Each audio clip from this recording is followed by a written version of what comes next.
vamos a empezar con la segunda presentación, que en realidad es una especie de continuación de la primera. ¿Se acuerdan que habíamos dicho que el primer desafío de todo facilitador, capacitador, era, ¿recordamos? Crear un ambiente resonante. Yo cada vez que hablo de este tema, hago una analogía con el hecho de tener un problema importante, por ejemplo, un problema en el trabajo, una discusión con el jefe, algo que no nos ponemos de acuerdo, cualquier otro problema, y el tener una piedrita en el zapato. Hasta que no me saque la piedrita del zapato, no me voy a poder concentrar en el otro problema. Bueno, el sacarme la piedrita del zapato es el crear el ambiente resonante. Es lo primero que tengo que hacer para después, sí, dedicarme al máximo desafío que tenemos todos los educadores y todos los capacitadores, que es activar el sistema de recompensa cerebral, neurofisiológicamente hablando, y que podemos decir que es ofrecer desafíos que motiven. Claro que dentro de esto, el gran desafío nuestro es que no todos los cerebros, no todos los estilos de aprendizaje se motivan con los mismos desafíos. Ese es nuestro gran desafío. Descubrir los distintos estilos para proveer los distintos estímulos, las distintas herramientas. Muy bien, vamos a ver qué ocurre en el cerebro cuando le proponemos un desafío motivador, un desafío atrayente. Como decía Hernán, lo primero que ocurre es que algo llama la atención. Nos llama la atención, entonces prestamos atención. Atención focalizada. Y después va a ser atención sostenida. Nos va a despertar curiosidad. Ese es el primer paso cuando nos presentan un desafío motivador, atrayente para mi estilo de aprendizaje. Si realmente me atrae y es algo que tengo que resolver o algo que tengo que comprender, voy a pasar a hacer descubrimientos, a hacer asociaciones, o sea, a poder unirlo con mis aprendizajes anteriores, que eso es lo que es un aprendizaje significativo, ¿no es cierto? A comprenderlo. Y entonces van a empezar los hago sinapsis, voy comprendiendo, voy formando redes neuronales, van creciendo dendritas, espinas dendríticas. Y finalmente, cuando logro resolverlo, el de la sensación de placer, la sensación de satisfacción. Esto es fácil de recordar para el auditivo, ¿no? Este proceso con el esa sensación de placer, ¿no? Podemos decir que cuando presentamos ese desafío que me atrae a una luz, cámara, luego paso a la acción y finalmente llega la resolución. Bueno, ¿qué ocurre a nivel cerebral, neurofisiológicamente hablando, durante todo este proceso? Recordamos que las sustancias químicas que transmitían la información de neurona en neurona para formar redes neuronales eran los neurotransmisores, que podemos decir son nuestras drogas endógenas. ¿Sí? ¿Qué ocurre a nivel de neurotransmisores cuando estoy activando, cuando activo este sistema de recompensa cerebral? En el primer paso, presento el desafío motivador, focalizo mi atención, la sostengo, me despierta curiosidad. Hay una gran producción de un neurotransmisor que se llama dopamina, que muchas veces se lo conoce como el neurotransmisor del placer. En realidad inicia este ciclo de placer, este sistema de recompensa cerebral, ¿sí? Y también tiene mucho que ver con la atención. De hecho, cuando hay déficit de atención, hay un bajo nivel de dopamina. Cuando empiezo a tratar de resolver el desafío y empiezo a hacer un montón de sinapsis y a comprender y lo asocio, lo relaciono con aprendizajes anteriores, van a aparecer los neurotransmisores de la acción, noradrenalina y adrenalina, que son parientes cercanos. Se llaman o se los conoce como los neurotransmisores de la acción, pero acá tenemos que tener un poquito de cuidado. Porque un poquito de adrenalina está bueno, es el neurotransmisor de la acción. Pero si el desafío que se me presenta es demasiado demandante, demasiado elevado para los recursos que yo tengo o que yo percibo en mí, porque en definitiva puedo tener muchos recursos, pero quizás no los perciba todos, y esta es otra función que tenemos nosotros, ¿no? Ayudarlos a los alumnos a que descubran todos sus recursos. Bueno, pero si yo se me presenta un desafío y considero que no tengo los recursos necesarios como para poder afrontarlo, eso lo voy a vivir como una amenaza. ¿Se acuerdan que habíamos hablado de esto en la primera charla? Lo vamos a ver como algo disonante. Y esto va a hacer que, tras mucha producción de adrenalina, comience a producir cortisol. Y el cortisol es la hormona del estrés, que afecta muchísimo todo mi organismo, pero también afecta mucho mi cerebro y afecta especialmente al hipocampo. Que ya de esto hablé yo, habló Hernán, donde guardo mis conocimientos más recientes, digamos, que todavía no pasaron a la corteza. ¿Sí? Entonces es muy importante cuando ofrezco los desafíos para que se inicie este sistema de recompensa cerebral, para que se inicie la motivación, para que se inicie el proceso de aprendizaje, que se inicie nomás, porque como dijimos, el aprendizaje no es automático, va a requerir repetición y tiempo. Tengo que tener primero presente que no todos se van a motivar con el mismo desafío. Por eso decíamos cuando hablábamos de la neurona, dimos la definición, la representación gráfica, la representación kinestésica, cada uno lo recordará como puede o de varias formas. Y la otra cosa que debemos tener en cuenta, por eso es tan importante un buen diagnóstico, es que tenga el nivel adecuado. Porque si el desafío es muy elevado, vuelvo a repetir, va a producir este incremento de cortisol, que es lo que cuando estamos en situación de estrés nos vamos a sentir muy ansiosos. En realidad lo que nos produce es distrés. Nosotros utilizamos la palabra estrés como sinónimo de distrés, pero en realidad el estrés es un concepto neutro. Yo podría llegar a definir el estrés como la resultante entre las variables de desafío y recursos. Si yo siento que el desafío que se me propone está acorde a mis recursos, o yo con mis recursos lo puedo enfrentar, quizás me apasione y voy a sentir una especie de estrés buena que me va a hacer que me empiece a motivar. Y esto es lo que generalmente llamamos eustrés, que me llena de entusiasmo, que me hace engancharme en el desafío. Fíjense que entusiasmo, la etimología de la palabra entusiasmo, significa un Dios adentro. Es como si tuviéramos ese poder, esa pasión para poder comenzar con ese desafío. En cambio, vuelvo a repetir, si el desafío que propongo es muy elevado, son demasiados para los recursos que yo tengo, me voy a sentir que no puedo con ellos y voy a sentirme lo que técnicamente sería distresada, que es el estrés poco beneficioso, perjudicial, digamos. Bueno, si damos el desafío adecuado, entonces después pasamos a la acción y finalmente, cuando lo puedo resolver, voy a sentir esta sensación de placer, de satisfacción, y va a haber una gran producción de serotonina, que es el neurotransmisor justamente de la satisfacción, de la serenidad, de la calma. Por eso cuando falta serotonina, generalmente nos sentimos deprimidos, por ejemplo. Este proceso lo puedo ver en cualquier experiencia de aprendizaje, desde ver una obra artística y no entender hasta que el título me llama la atención o hay algo que me llama la atención y digo, y ahí focalizo, empiezo a hacer asociaciones, muchos ajá, hasta que finalmente el jaja logré entender el mensaje que me quería transmitir el artista, o en un problema de matemática o donde fuere.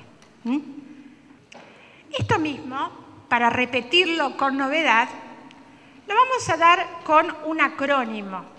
No sé si recuerdan que dije que el acrónimo era también una estrategia mnemónica, que es una herramienta mental. Entonces, para recordarlo, vamos a utilizar en este caso un acrónimo que va a ser DAS.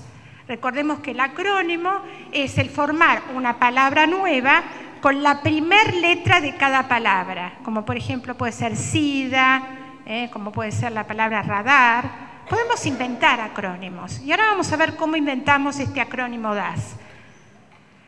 Acá, en la presentación del desafío motivador, desafío tengo de gran producción de dopamina. En la acción, cuando paso a la acción, adrenalina, acción, adrenalina. Y en la resolución, en la satisfacción, puedo decir satisfacción o serenidad, porque logré resolverlo, serotonina. ¿Ven cómo formé un acrónimo para recordar el proceso? Desafío, dopamina, acción, adrenalina, satisfacción, serotonina. Esta es un ejemplo de una estrategia mnemónica, una herramienta mental para recordarlo. Y para que el que es más visoespacial, lo puede recordar con esta imagen. La primera gran producción de dopamina cuando siento curiosidad, cuando me focalizo, cuando el desafío me atrae y trato de resolverlo. Paso a la acción y finalmente la iluminación, el insight, descubrí el resultado, lo resolví. Bueno, este es otro ejemplo de cómo apelé a los distintos sentidos y a distintos estilos de aprendizaje, explicando el sistema de recompensa cerebral. Bueno, ahora vamos a ver algunas sugerencias para activar en el aula el sistema de recompensa cerebral. Por supuesto, se pueden agregar muchísimas más. Ahora vamos a estar hablando específicamente de 5. Estas 5 sugerencias de las cuales vamos a hablar son tener expectativas elevadas en cuanto a las personas que formamos, presentar el desafío de distintos modos y estimular más de una posible resolución, y acá es cuando vamos a estar hablando del pensamiento lateral. Involucrar todos los sentidos, o la mayor cantidad de sentidos posibles. Aprovechar los periodos sensibles o críticos de los cuales habló Amanda hoy. Y apelar a todos los estilos de aprendizaje que podamos, repitiendo con novedad. Bueno, vamos a comenzar con la primera, tener expectativas altas, elevadas. ¿Qué es esto? Nosotros, ¿cómo formamos las expectativas sobre los alumnos que no tuvimos, que vamos a tener? O sea, los alumnos que todavía no fueron nuestros alumnos. Los tenemos el primer día de clase y ya tenemos ciertas expectativas que las basamos generalmente en un historial, en informes que hemos leído, en comentarios que nos han hecho, en observaciones, a lo mejor los vimos en el recreo y observamos ciertas cosas. Y todo esto hizo que empezáramos a crear modelos mentales, paradigmas acerca de esos alumnos que vamos a tener. Los modelos mentales son paradigmas, creencias, suposiciones acerca de algo que generalmente tenemos algún tipo de evidencia. Nosotros pensamos que tenemos algún tipo de evidencia. Entonces nos creamos modelos mentales. Estos modelos mentales van a determinar nuestra conducta con respecto al alumno, y el alumno va a actuar de acuerdo a esa conducta y esas expectativas para confirmarlas. Esto puede ser algo positivo o algo totalmente perjudicial. Esto es lo que se conoce como efecto Pigmalión, más precisamente efecto Pigmalión en el aula. Yo no sé si conocen una experiencia que se realizó en California, llevada a cabo por los doctores Jacobson y Rosenthal, que tomaron una institución, evaluaron el CI, el cociente intelectual de sus alumnos, y pusieron en un grupo a aquellos cuyo cociente intelectual era superior a la media, o sea, alumnos superdotados. Y les comentaron al grupo de profesores que iban a tener estos alumnos estas características. Miren, son alumnos cuyo cociente intelectual es muy elevado, pero tienen una característica que es lo que nos pasa a todos. Si no apelamos al estilo de aprendizaje que ellos tienen, les va a costar. Van a tener que probar distintas cosas hasta realmente lograr motivarlos, pero van a ver que los resultados que que van a tener son excelentes porque son realmente superdotados. Bueno, los profesores, sabiendo esto, actuaban distinto con este grupo de alumnos. Les sonreían más. Cuando veían que de una forma no funcionaba, no entendían, probaban otra hasta que finalmente entendían. Bueno, la verdad es que al finalizar el año los resultados fueron magníficos. Tanto es así que se volvió a testear el CI a estos alumnos y casi el 50% había elevado su CI en casi 20 puntos. Lo curioso fue que no era verdad que eran alumnos superdotados. Habían sido tomados al azar. Se les había dicho al grupo de docentes que eran alumnos superdotados y esto hizo que sus expectativas fueran muy elevadas y que actuaran de distinta manera. Esto, que fue un efecto Pigmalión positivo en el aula, se lo llama efecto Pigmalión por un tal rey Pigmalión de la mitología que creó una escultura, Galatea, de la cual se enamoró y tanto creyó en ella que se dice la escultura se volvió una mujer verdadera, ¿no? Bueno, eso es parte de la leyenda. Por suerte, en esta experiencia, el efecto Pigmalión fue positivo en el aula, pero muchas veces puede llegar a ser negativo. ¿Cuántas veces he escuchado, y quizás en alguna ocasión he caído también en esto, de decir, ¿otro García? ¿De la familia de los García? ¿Otro más? Ya, pobrecito, etiquetado y crucificado. O haber leído algún informe y decir, y bueno, con este informe más que esto no puedo esperar de este chico. O como he escuchado hoy, que alguien me ha comentado, incluso a nivel universitario, decirle a chicos, no, mira, dedícate a esta cosa porque para vos para esto no servís. Y vamos creando lo que se llama una indefensión aprendida, que es justamente lo opuesto a la resiliencia. La resiliencia es esa capacidad que tenemos de enfrentar dificultades, salir airosos rápidamente y haber aprendido de esa dificultad. Bueno, la indefensión aprendida es precisamente lo opuesto. Hay un cuento de Bucay, no sé si lo conocen, El elefante encadenado, que ilustra bastante bien esto, ¿no? Lo cuento rápidamente por si hay alguien que no sabe. Un elefantito, en realidad una nena o un niño que va al circo y ve un elefante y maravillado porque dice, semejante animal tan inteligente, cómo hace todo. Y cuando sale de la carpa, lo ve que está atado en una estaquita chiquitita, todos los animales enjaulados y el elefante atado con una estaquita, con una cadenita apenas ahí. Y va y le pregunta al dueño del circo, pero ¿cómo no se escapa el elefante? ¿Por qué no lo enjaulan? ¿Cómo le está en una estaquita tan chiquita y no pasa nada?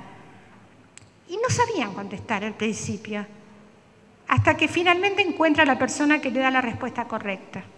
Le dice, ¿sabés lo que pasa? Que cuando lo trajeron a este elefantito, era bebé, y lo ataron a esa estaquita. Y él probó, y no se pudo desatar. Al otro día volvió a probar, y no se pudo desatar. Y ya nunca más probó. Esto ilustra muy bien esto, que a veces sin querer nosotros también creamos esta indefensión aprendida en los niños o en las personas que vamos educando, e incluso lo hacemos con nosotros mismos. Nunca decir, no puedo. A lo sumo, no puedo todavía, pero no puedo definitivamente. Yo recuerdo siempre con mucho cariño un profesor de biología que tuve en secundario, que entró y el primer día nos dijo a todas, ustedes en mi materia tienen 10. ¿Cómo? Qué fácil va a ser esto. Nos miramos y nos dijimos todas. Tienen todo 10.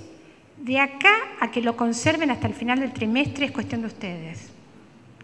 Pero el crédito que nos dio de entrada hizo que nosotros pusiéramos todo nuestro esfuerzo para mantener una nota alta. Entonces, darles crédito, creo en vos, y esa expectativa alta que tiene que ver con la profecía autocumplida que nos hacemos nosotros mismos, pero en este caso es con respecto al otro. No dejamos llevar, yo no soy muy amiga de leer los informes del año anterior, a menos que sea algo realmente necesario y que tengan que saber. Traten de conocer ustedes mismos a los alumnos. Y creo que a todos nos ha pasado alguna vez que cuando alguien nos dice algo, nosotros decimos, no, pero conmigo no es así. Porque de un año al otro los chicos cambian. Con que se haya ido un alumno, el grupo cambió. La docente que está enfrente es distinta, o sea, el ambiente cambió. No tiene por qué pasar lo mismo que ya pasó.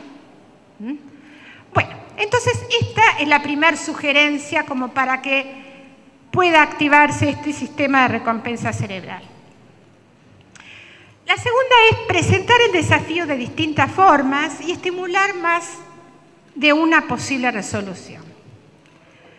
¿Se acuerdan que hoy les comenté esto de que hicimos la experiencia de ir a 2 instituciones y explicar lo que era ser inteligente, y que le preguntamos a los chicos quién se consideraba inteligente? Y yo les di una definición de inteligencia, que era responsabilidad, la habilidad para responder. Bueno, podemos tener otra definición también muy interesante. Si vemos la etimología de la palabra inteligencia, la palabra inteligencia proviene del latín y significa entre, legere, escoger o leer.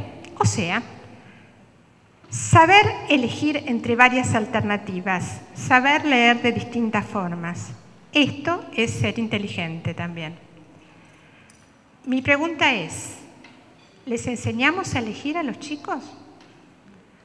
¿O les enseñamos cómo tienen que percibir? Les decimos, el proceso es así, así, paso por paso, hasta que llegan a una solución. Y después estamos contentísimos porque les propusimos una situación nueva, que sí, la temática es nueva, pero tiene que seguir los mismos pasos y llegar más o menos a la misma conclusión. O sea, estamos pidiendo que sepan elegir cuando termina un secundario, que sepan votar, y muchas veces no lo sabemos, votar y tantas otras cosas, ¿no? No les enseñamos a elegir. Aparte, también tenemos que tener en cuenta el respeto por estos madurez cerebral de la que habló Amanda. Recuerden que yo también la mencioné al comienzo, que el cerebro tarda en madurar, tiene procesos de maduración y que los lóbulos prefrontales, donde están nuestras funciones ejecutivas más complejas, se terminan de madurar después de la adolescencia. Eso de proyectar, tomar iniciativas, saber elegir, monitorear nuestra acción, evaluar, etcétera, etcétera. Generalmente, nosotros mismos, por eso tenemos que aprender a ver hacia los laterales, actuamos como el ojo de la rana. Acá hay muchos profesores de biología, biólogos, así que deben saber que la rana es un bicho que no puede ver nada que no entra en su campo visual. O sea, que si algo no se mueve, no lo perciben. Si yo pongo una rana en una caja con un montón de insectos muertos, la rana se muere de hambre, teniendo la solución ahí. ¿Cuántas veces nosotros actuamos como el ojo de la rana por modelos mentales que en realidad son redes neuronales muy sólidas que no nos dejan ver otras posibilidades? Claro, para ver otras posibilidades hay que desaprender y volver a aprender. Lo que decía Hernán, esto que es tan difícil desaprender. Es mucho más difícil enseñar algo cuando ya se aprendió mal que enseñarlo de cero. Entonces, cuando ya tenemos un aprendizaje, desaprenderlo y poder volver a aprender algo nuevo es muy difícil. Entonces somos como el ojo de la rana, seguimos el hábito, seguimos haciendo siempre lo mismo. Y como dijo Einstein, y como es uno de los pilares de la PNL, que dice, si siempre haces lo que siempre has hecho, siempre conseguirás lo que siempre has conseguido. Una forma muy simple de darnos cuenta de esto es cuando un amigo cambia el número telefónico. Vamos a llamarlo automáticamente y marcamos el número de teléfono antiguo. Y la segunda vez también, y la tercera ya presto más atención, pero me cuesta. Tengo que empezar a formar una red neuronal nueva con el número nuevo de teléfono. Entonces, bueno, con esfuerzo, pero lo logro. Después capaz que voy otra vez y otra vez marco el viejo, porque todavía esa red está como muy débil y está muy fuerte la otra, hasta que al final termino consolidando la nueva red, el nuevo aprendizaje. Pero nos cuesta mucho no actuar como el ojo de la rana. Entonces después no los podemos transmitir a los demás. Fíjense este cómic de Tonucci, que a mí me encanta. No sé si lo conocen, a Francesco Tonucci, un gran pedagogo e ilustrador italiano. Está la docente enseñando las partes del árbol con un póster en pleno bosque. Sí, nos reímos, pero ¿saben ustedes cuántas veces Yo fui, por ejemplo, a clases de música, a observar, y nunca se cantó ni se tocó un instrumento. Siempre fue a escribir en el pentagrama o hablar de la biografía de un compositor. ¿Cuántas veces he observado clases de geometría que tiene que ver más con lo matemático espacial que con lo matemático simbólico, con lo espacial justamente? Y en lugar de decir a los alumnos, bueno, busquen a ver acá, en este entorno donde hay un ángulo recto, un ángulo agudo, le hacían solamente dibujar el ángulo. ¿Cuántas veces fui a clase de biología como esta y les explicaban las partes de la flora o lo que fuera, adentro del aula, en un papelito, teniendo un parque inmenso en el mismo colegio? ¿Cuántas veces, con todos, pero sobre todo con niños pequeños que son puramente kinestésicos, y sobre todo cuando pasan a primer grado, le decimos, bueno, a partir de ahora te sentás, te quedás quieto y copiás? Y dejamos de lado todo lo que sea corporal, que es el aprendizaje que tienen más a flor de piel cuando son tan chicos. Siempre lo tenemos, y todo lo que pasa por el cuerpo es lo que mejor se recuerda, pero sobre todo a una edad tan temprana. Y seguimos repitiendo. Entonces, si queremos mejores resultados, tenemos que buscar otras opciones y aprender a mirar hacia los laterales y enseñarle a mirar hacia los laterales a las personas que vamos formando. Yo como para esta hora, porque generalmente después de almorzar, agarra un poquito de modorra, pero no agarra de seguidita. Empieza a agarrar a esta hora, después de media hora de haber almorzado, 40 minutos. Como decía Hernán, los periodos atencionales son de 15 minutos para los adultos. Entonces vamos a hacer una actividad para que ustedes trabajen muy cortita, de un minutito, pero como para poder aflojar y después volver a recuperar la atención. Les voy a proponer una actividad donde ustedes van a tener que demostrar su pensamiento lateral, o sea, buscar otras alternativas. Yo les voy a dar una consigna y me gustaría que resuelvan esto. Puede hacerlo de a 2, de a 3. Les voy a dar un minutito. No me den las respuestas porque somos muchos. Yo se las voy a dar después y vamos a ver si ustedes después me dicen, vamos a ver este proceso. Primero se van a focalizar, después algunos van a hacer ajá, y vamos a ver si todos llegamos al jaja. Y si no, lo van a tener cuando se las muestre yo, la resolución. ¿Sí? Es muy simple, trabajen solo, yo después les muestro la solución. La consigna dice, ¿sabría usted dibujar un cuadrado solamente con 2 rectas? O sea, dibujen un cuadrado solamente con 2 rectas. Les doy un minutito y les muestro la resolución a ver si la han podido hacer. Un minutito por reloj, ¿sí?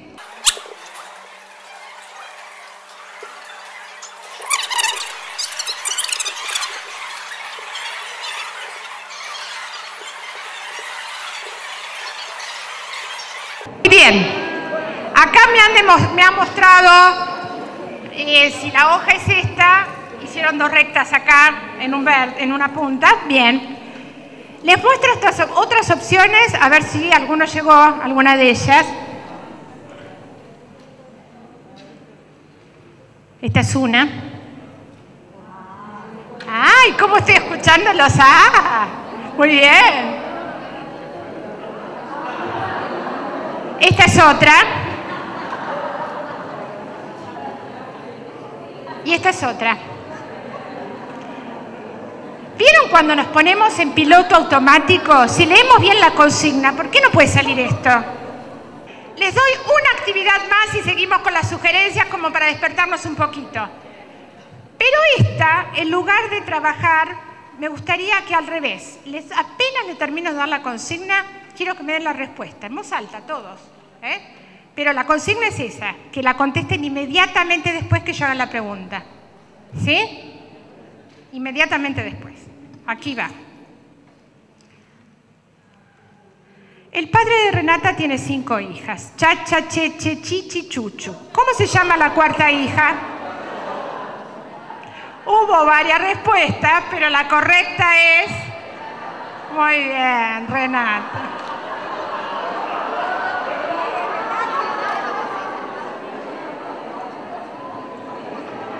Muchos dijeron Renata, muy bien.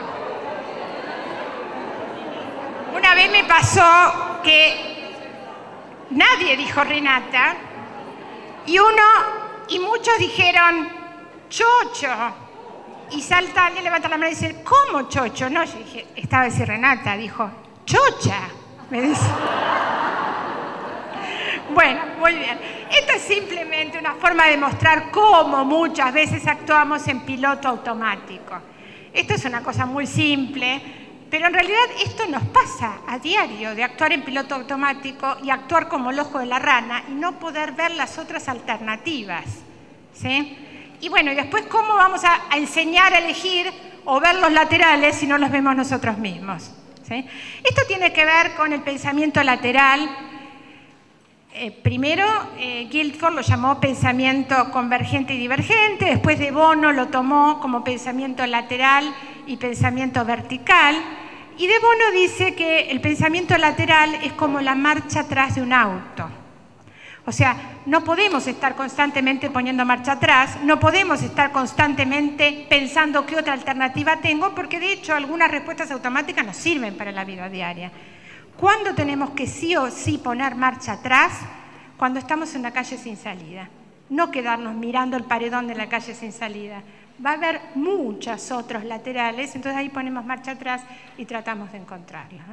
Otra de las cosas que siempre pregunto, y les digo, díganme una respuesta rápida, es ¿en qué se parece una pera y un durazno? ¿Cuál es la respuesta más rápida? Son frutas. ¿Qué más? Son dulces, tienen semilla. ¿Qué más? Tienen cáscara, se pelan, son perecederos. Si me siento arriba los aplasto. Son tropicales, los puedo comer de postre. Fíjense todas las otras respuestas que puedo llegar a tener.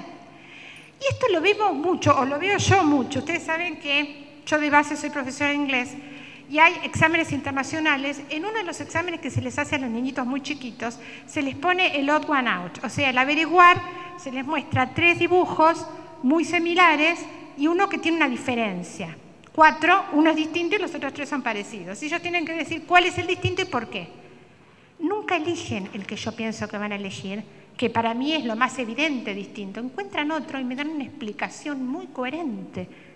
O sea, ellos tienen mucho pensamiento lateral. Tratemos de que no se pierda, ¿sí? Y esto va a tener que ver con las funciones de las que hoy habló Amanda, del hemisferio derecho, de las cuales vamos a hablar en un ratito.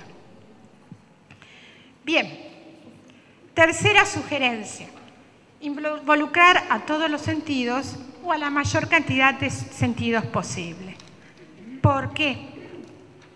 Porque el aprendizaje es experiencia, todo lo demás es información. Es justamente lo que me estaba diciendo Juan hoy antes de comenzar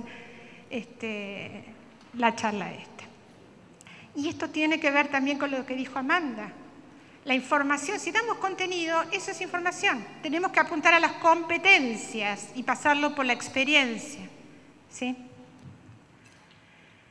Si realmente creemos en un aprendizaje constructivo, el proceso de aprendizaje es intrínseco. Nosotros lo que podemos hacer es proveer el estímulo, la herramienta, el desafío para que el otro se motive, cada uno se motive, inicie su proceso de aprendizaje, que neurofisiológicamente hablando sería iniciar el sistema de recompensa cerebral. Fíjense, esta es la pirámide del aprendizaje que también tiene que ver con lo que habló Hernán. ¿Cuánto tiempo retenemos la información? Esto de que estamos convencidos de que sabemos cuando la información, y solo la información, quedó en la memoria de plazo intermedio. A mí me ha pasado muchas veces en secundario que me saqué 10, a la semana me entregaron el examen y digo, ¿yo escribí esto? Porque, claro, ya se me había olvidado. Como estaba en memoria de plazo intermedio, no podía creer que yo misma lo hubiera escrito. Y acá en esta pirámide del aprendizaje vemos el porcentaje de retención después de 24 horas según las cosas y las experiencias que tengamos, ¿sí? Si solo escuchamos, vamos a retener un 5%. Si leemos, un 10%. Si ya empezamos a utilizar más de un sentido, si se convierte en audiovisual, tenemos más posibilidades de recordarlo, un 20%. Si lo demuestro, un 30%. Y si ya paso a que sea yo el protagonista y no el docente, porque si quiero un aprendizaje constructivo somos facilitadores nada más. los alumnos son los protagonistas, si yo ya me involucro con el cuerpo y si yo experimento las cosas, si argumento, si realizo prácticas, si enseño a otros, ahí hay más posibilidades de que lo recuerde. O me van a negar que muchas de las cosas que realmente aprendimos, o sea que, como decía Hernán, salen de forma automática, que sería la cuarta fase del aprendizaje. Ustedes saben que la primera fase es no sé que no sé. O sea, hay cosas que no tengo ni la menor idea que existen. Después, cuando me enfrento con eso por primera vez, paso a la segunda fase, que es sé que no sé. Después paso a la tercera fase, que es sé que sé, pero todavía no aprendí. Recién aprendí cuando no sé que sé. O sea, me sale tan naturalmente lo que sé que ni me doy cuenta que lo sé. Esto lo vemos, por ejemplo, yo siempre lo comparo con una segunda lengua porque es mi base, ¿no?, pedagógica. Al principio, los niños muy chiquititos, cuando vienen a estudiar una segunda lengua, le decimos estudiar inglés, no saben lo que es el inglés. Después saben que es una forma de comunicarse. Yo me acuerdo que tenía un alumno, Pedrito, que todas las mañanas lo traían llorando. Lloraba. Bueno, un día lo traje a mi oficina y le digo, Pedrito, ¿por qué lloras todas las mañanas? Y Pedrito me dijo, porque yo quiero hablar como hablo. Él se dio cuenta que el inglés era otra forma de hablar. Estaba en el segundo periodo. No quería estudiar inglés, él quería hablar como hablaba, en su lengua madre. Entonces estaba en la fase de sé que no sé. Después Pedrito pasó a la fase de sé que sé, y hablaba en inglés, pero le costaba, o sea, tenía que pensar cómo terminar la frase, hasta que llegó un momento que le salió en inglés naturalmente. El no sé, que es cuando realmente aprendí. Pero para eso tengo que haber pasado por la experiencia. Nosotros, vuelvo a repetir, yo por lo menos a mí, creo que a muchos nos ha pasado, no terminamos de aprender las cosas hasta que no las enseñamos. Tuvimos un título, pero hasta que no nos pusimos a enseñar realmente eso que habíamos estudiado donde fuera, no lo aprendimos. Por eso es fundamental que los chicos lo experimenten y enseñen y preparen clases de los que les gusta a sus compañeros, a niños más pequeños. Esto es fundamental, pasarlo por la experiencia. Bien, cuarta sugerencia.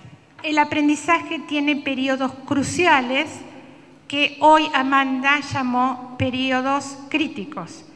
También habló de periodos sensibles, ¿sí? Los periodos críticos tienen que ver más con el desarrollo neuroanatómico del cerebro, los periodos sensibles más con el entorno. Hay muchos autores que los toman indistintamente. Al hablar de periodos sensibles o periodos críticos se puede hacer esta diferencia también. La cuestión es que estos periodos son ventanas de la oportunidad para el aprendizaje. Y estas ventanas, así como se abren, se cierran. ¿A qué llamamos entonces periodos críticos? Son momentos en el desarrollo del cerebro en los que se da una elevada plasticidad en determinadas zonas cerebrales, lo que permite aprendizajes efectivos y duraderos. Son ventanas de la oportunidad que si desaprovechamos no las podemos recuperar más.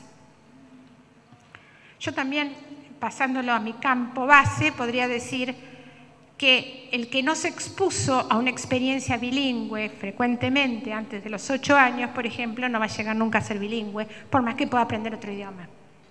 Pero bilingüe no va a poder llegar a ser.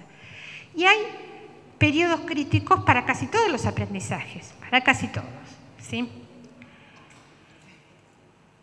Uno de los principales periodos críticos es hasta el 1 año y medio de edad. Acá hay periodos críticos para la parte motriz, para la parte lingüística, para muchas otras, pero sobre todo también para la parte afectiva. Si yo no logré el vínculo, los apegos y los afectos correctos durante esta etapa, voy a tener consecuencias de por vida. La parte intelectual y la parte emocional.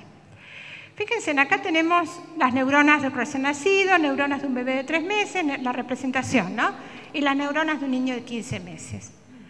¿Qué significan estas ilustraciones? ¿Que van teniendo más neuronas los niños? Pueden ir creciendo espinas dendríticas, el saber ocupa lugar, esto es real. Pero lo que ocurre es que, ¿qué ocurre cuando aprendemos? ¿Qué dijimos? Se produce sinapsis, lo que hay es más conexiones. No estamos midiendo la inteligencia o el CI por el número de neuronas, que bastante chistes se hicieron con eso, no sé si acá en Chile también, pero sobre todo cuando se habla de cerebro femenino y masculino, hacen chistes con respecto al número de neuronas, sino con la cantidad de conexiones que se llegan a lograr, porque eso significan aprendizajes, vivencias, experiencias, etcétera, etcétera. Por eso la estimulación temprana, porque el primer periodo crítico se da hasta el 1 año y medio de edad, es vital, es crucial, es fundamental. ¿Cómo podemos definir a la estimulación temprana? Bueno, es toda actividad que propicia, fortalece y desarrolla las potencialidades del niño. ¿Qué ocurre si no aprovechamos este periodo crítico, por ejemplo? ¿Qué ocurre?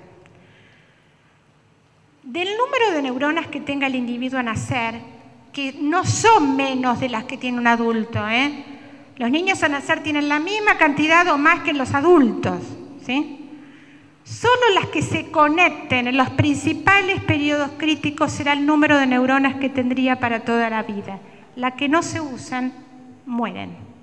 Y de esto también se habló, porque después de periodos críticos ocurre una poda neural, lo que técnicamente se llama apoptosis, que es algo que está programado, genéticamente programado. Ya sabemos que al 1 año y medio, 2 años de edad hay una poda neural y que las neuronas que no lograron conectarse no van a estar inutilizadas. Por eso es importantísimo la estimulación temprana en esta edad. No tampoco la sobreestimulación, porque la sobreestimulación es tan perjudicial como la baja estimulación. Es lo mismo que si yo una plantita la riego todo el día, todo el tiempo, la termino pudriendo. La estimulación adecuada, por eso tan importante es capacitarse y saber qué es lo adecuado, digamos, ¿no? Pero si se mueren más neuronas o desaparecen más de las que voy a necesitar para todos mis aprendizajes posteriores, me voy a ver en problemas. Por eso es tan importante esta estimulación temprana y en los periodos críticos para todos los aprendizajes, porque después viene la apoptosis, que es esta muerte neural programada, pero que si mueren más de las que vamos a necesitar, nos vamos a ver en problemas. Bueno, y para introducir la última sugerencia, tenemos varios personajes conocidos acá.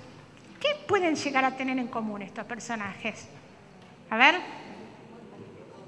Son genios, algunos dicen, ¿qué más? Son hombres, fallecidos. ¿Cómo?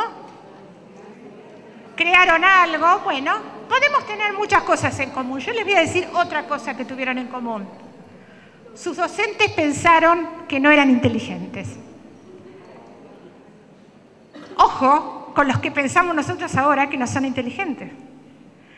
Yo lo que sostengo es que sus docentes no pudieron darles los desafíos, las herramientas, los estímulos como para apelar a sus estilos de aprendizaje, que ellos se motiven y que puedan demostrar todo lo que sabían iniciando el sistema de recompensa cerebral. Esto me hace acordar al psicólogo que fue a visitar, del cual habló Amanda, que cuando se fue lo habían diagnosticado con retardo cerebral. O sea, ojo con aquellos que nos consideramos inteligentes. ¿Se acuerdan de esa frase que dijimos al principio de la mañana la doctora Rita Dan? Si un niño no está aprendiendo de la forma que le estás enseñando, no le estás enseñando de la forma que él puede aprender. Es una gran responsabilidad para nosotros, pero nosotros somos los que nos tenemos que adaptar. Einstein dijo, todos somos unos genios, pero si juzgas a un pez por su habilidad de escalar un árbol, vivirá su vida entera creyendo que es un estúpido. Bien. Entonces, la quinta sugerencia es apelar a todos los estilos de aprendizaje, a los más que podamos. ¿Con el mismo contenido? Sí. Cada vez que repetimos la información, tratemos de repetirla con novedad, de distinta forma. No tiene por qué ser necesariamente, dije, durante el mismo año, pero que cada vez que se repita trate de apelarlo de distintas formas y repetirlo, un repaso. Entonces, los estilos de aprendizaje en realidad son formas que tenemos, que cada uno tiene particular de cada uno para aprender. Y por supuesto que están influenciados por diversos factores, genéticos y ambientales, del entorno. Genéticos podría mencionar el género. Un niño y una niña no aprenden de la misma forma. Y, por supuesto, los que se ven más perjudicados son los niños, porque en general la mayoría de los docentes son mujeres. Entonces le van a enseñar de la forma que aprende una mujer. ¿Esto qué quiere decir? ¿Que tenemos que separar cerebro masculino por un lado, cerebro femenino por otro? No. Todos, las mujeres, tenemos aspectos masculinos en nuestro cerebro y los hombres también tienen aspectos femeninos. Pero hay ciertas cosas que debemos considerar. No aprenden de igual forma. Ahora cuando veamos predominancia hemisférica quizás podamos mencionar algunas diferencias. Tenemos que tener en cuenta también lo que nombramos hoy, los niveles de neurotransmisores al variar va a determinar si falta dopamina, dijimos puede ser que haya un déficit de atención, o sea, muchas cosas va a depender mis estilos de aprendizaje y la forma de aprender que tenga. Y por supuesto el entorno. Cada uno tiene un estilo de aprendizaje distinto, que como dijo Amanda hoy, está compuesto de distintas, cada uno nacimos con un conjunto de inteligencias múltiples particular. Está bueno igual que nos expongan a todas las inteligencias, porque aunque en algunas tengamos un límite genético, en todas tenemos un límite genético, nos da la posibilidad de que nos desarrollemos. Este estilo de aprendizaje, aparte de estar compuesto de una combinación única de inteligencias múltiples, también tiene ciertas características. En general podemos decir que somos ópticos, predominantemente ópticos, que la parte visual predomina en nosotros. Pero no hay duda que algunos somos más auditivos que kinestésicos, otros más kinestésicos que auditivos. Va a estar el alumno que necesite ver la información, va a estar el otro que no le interesa verla, necesita escucharla, y va a estar el otro que necesita pasarlo por el cuerpo. Y si hacemos las tres cosas, mejor. ¿Cuántas veces nos ha pasado de tener un alumno, a lo mejor sentado al final, mirando para afuera y golpeando la lapicera, y le decimos, Juancito, por favor, ¿qué dije? Y Juancito me repite todo. Juancito no es visual, Juancito es auditivo, y estaba siguiendo con su ritmo lo que yo decía, y así fue como le quedó. Y va a estar el que necesita que me acerque y le diga, hay algo que te tengo que explicar, comprendiste, la parte kinestésica por lo afectivo va a entrarle mucho más lo que estoy tratando de explicarle, ¿sí? Esto nos pasa a los adultos también. Cuando yo era directora del colegio y tenía un libro de comunicación con mis docentes en la sala de profesores y tenían que firmarlo para notificarse. Entonces firmaban todas, por ejemplo, un cambio de turno. Y había alguna que otra que no aparecía el cambio de turno. Yo digo, pero lo firmaste. ¿Lo firmé? Quizás esa persona necesitaba que se lo hubiera dicho, que era auditiva. Ni se dio cuenta cuando lo firmó. Y va a estar la otra que van a necesitar que me acerque, la abrace y le diga, ¿te acordás que tenés cambio de turno hoy? Y así le va a quedar mucho más. O sea, tratar de pasar por todos los canales. Y también lo que hablaba Amanda hoy. Si bien no hablamos de una dominancia hemisférica, sabemos que los hemisferios cerebrales se complementan, se necesitan, hay una predominancia funcional. Una de las grandes diferencias es que el hemisferio izquierdo es es verbal y es literal. El hemisferio derecho es no verbal y es muy connotativo, es el que puede leer entre líneas, es el que puede detectar el doble sentido, es el que detecta lo prosódico y lo paralingüístico. Si yo tengo un bebé acá y le digo, ¡qué bonito! Y si hay dos alumnos que en el fondo se están portando mal y les digo, ¡qué bonito, ¿Cómo se están portando? Para el hemisferio izquierdo es exactamente lo mismo. ¿Entendió? ¡Qué bonito! Porque es literal y es verbal. el que notó la diferencia, pero no entendió la palabra, por eso se necesitan los dos para comprender el mensaje, el que entendió la diferencia en cuanto a lo prosódico, a lo paralingüístico del mensaje, por eso Amanda hoy decía que el hemisferio derecho es más emocional, el que entendió la diferencia en la emocionalidad del mensaje fue el derecho. Los necesito a los dos. En la escolaridad formal nos focalizamos bastante en el izquierdo, entonces vamos bastante al lenguaje, bueno, tratamos sí de que tengan una lectura comprensiva, pero generalmente somos muy lógicos, muy secuenciales, no apuntamos tanto a la intuición, a la emoción, buscar alternativas. Hoy Amanda decía que el hemisferio derecho generalmente se relaciona con los niños y con las mujeres más por todo esto, por eso es que la mujer más... ¿Qué es ser intuitivo? Es quizás no ir al detalle, percibir lo global, pero con eso poder sacar la inferencia correcta. ¿Vieron cuando dicen, hay algo acá que no me cierra? Hay algo que detectó el hemisferio derecho, que no lo puedo verbalizar, pero que seguramente, y eso es lo que llamamos intuición también, ¿sí?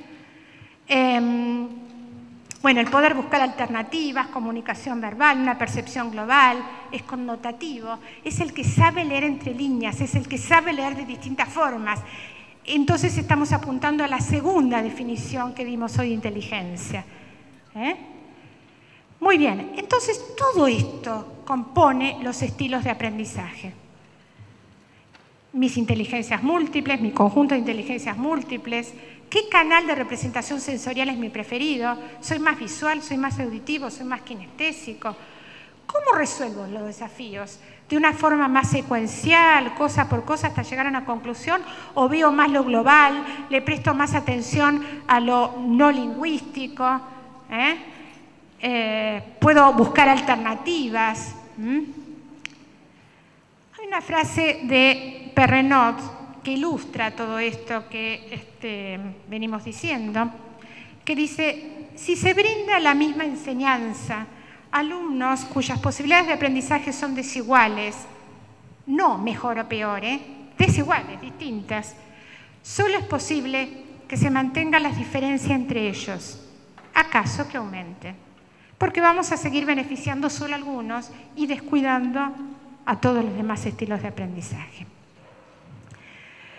Bueno, para finalizar, les quería decir que como educadores no podemos obviar la responsabilidad de conocer cómo aprende cada uno de nuestros alumnos y qué estrategias utilizar para desarrollar todo su potencial para que puedan convertirse en lo que están destinados a ser, una maravilla. Y si me permiten, para finalizar, les voy a leer un texto muy cortito de Pablo Casals que alude precisamente a esto. Cada segundo que vivimos es un momento nuevo y único del universo. Un momento que nunca volverá a ser de nuevo. ¿Y qué les enseñamos a nuestros niños? Les enseñamos que 2 más 2 es 4 y que París es la capital de Francia. ¿Cuándo les enseñaremos también lo que son? Debemos decirles a cada uno de ellos, ¿sabes lo que eres? Eres una maravilla, eres único. En todos los años que han pasado, nunca ha habido un niño como tú. Tus piernas, tus brazos, tus inteligentes dedos, la manera en que te mueves. Puede ser que te conviertas en un Shakespeare, en un Miguel Ángel o en un Beethoven. Tienes la capacidad para todo. Sí, eres una maravilla. Y cuando crezcas, ¿puedes entonces hacer daño a otro que sea como tú? ¿Una maravilla? Debes trabajar para hacer que el mundo sea digno de sus niños. Pablo Casals. Bueno, me despido con una frase. Lo he disfrutado muchísimo, ha sido un placer seguir compartiendo esta jornada con ustedes, en una frase en la que realmente creo, y les dejo mis contactos por si necesitan hacerme algún comentario, alguna pregunta, lo que necesiten. Muchísimas gracias, bueno, y sigamos disfrutando de la jornada.